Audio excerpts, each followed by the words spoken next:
Heat. Heat is molecules moving around. And today we're going to talk about heat as it moves from one place to another, how heat moves around through things, and that's called thermal conductivity. Sort of like wires conduct electricity, metals can conduct heat.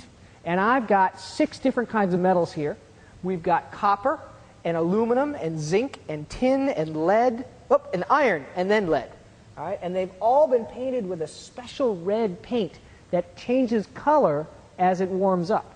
And I've got steam running through this top pipe right here that's heating up the different bars of metal. All right? And now as the color, as the red color changes to a lighter color, right, you can see the bars of metal heat up slowly. All right? And so you should see different colors appear as we keep heating them up. All right, so here we've got 6 different metals, and you see that here that the aluminum and the zinc, okay, the aluminum and zinc, the second and the third ones from the left, are changing color. They're darker, so they conduct heat better than some of the other metals. And if you remember some of my talks about temperature, thermodynamics, right? We talked about how aluminum is a great conductor of heat, and that's why we make baking pans out of them to make cookies. And as we continue to heat up here, you can see some of the others heat up. We're going to let it go and then speed up time elapse, and we'll see how it goes maybe at a little bit faster rate, so we don't have to wait here all day.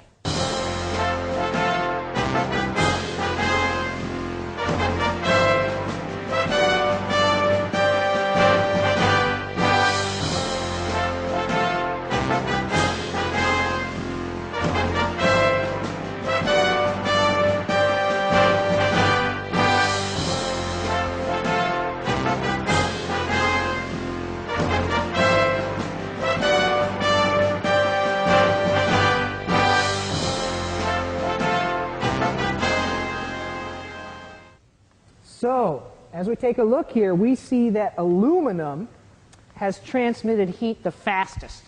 It's the highest conductivity. And right behind that is probably copper, followed by zinc, and then tin and lead and, iron and lead. Okay, tin and iron and lead don't conduct heat very well. All right? So if you were going to make a pot that conducted heat well, to maybe use in cooking, what are we going to use? We're going to use a copper pot and an aluminum pot. Okay? Now this is not a measurement of how much heat they can contain. It's how fast the heat moves through it. All right? And that's 2 different measurements. But there you go. This is why you would probably want to make, if you want an even distribution of heat, like a baking pan, you want to use aluminum. All right? So thermal conductivity, how fast heat is moved from one place to another through a substance.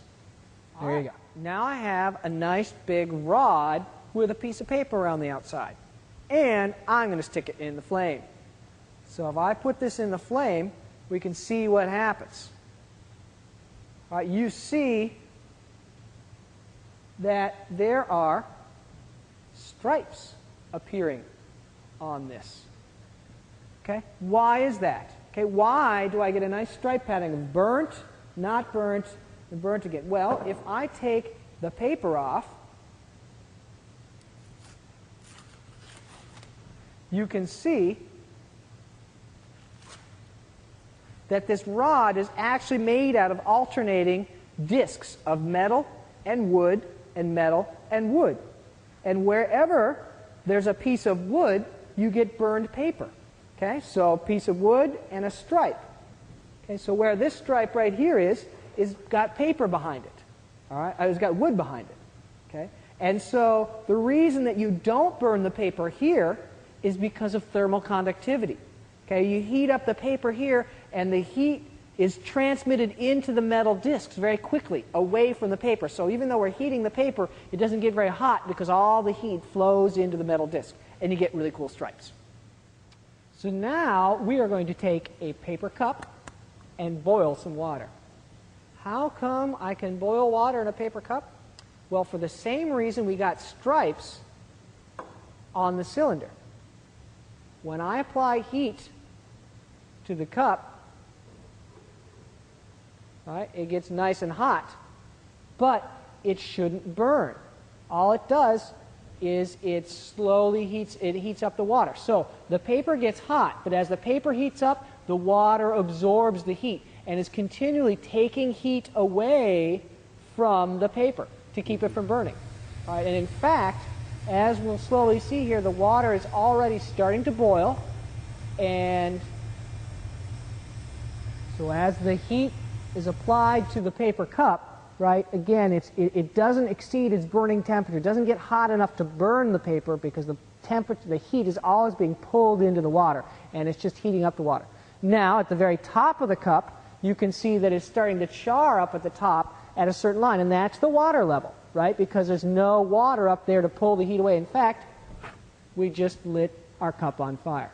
All right, so you can boil water in a paper cup. Just make sure the flames don't reach the part where the cup doesn't have any water in anymore. And so, boiling water in a paper cup is done with the science of thermal conductivity.